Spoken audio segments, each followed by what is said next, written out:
What is the debit card tax and how would it impact America's restaurants? Every time a customer uses a debit card, banks charge restaurants and other small businesses additional fees. Before 2010, banks and debit networks could essentially set their own price for these fees. Then, Congress passed legislation to protect restaurants and small businesses from excessive debit swipe fees, determining that they must be reasonable and proportional to the cost of the transaction. That nearly cut in half the amount banks could charge for most transactions. This was a victory for both restaurants and consumers. Debit swipe protection saved consumers $5.8 billion and supported 37,000 jobs in the first year alone. But now, Congress is under pressure from the big banks to repeal debit swipe fee protections, placing a huge tax on America's small businesses and restaurants.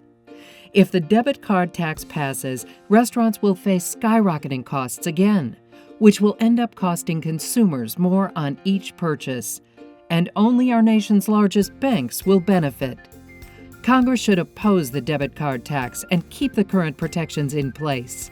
It's a win-win for restaurants and consumers alike. Learn more at stopthedebitcardtax.com.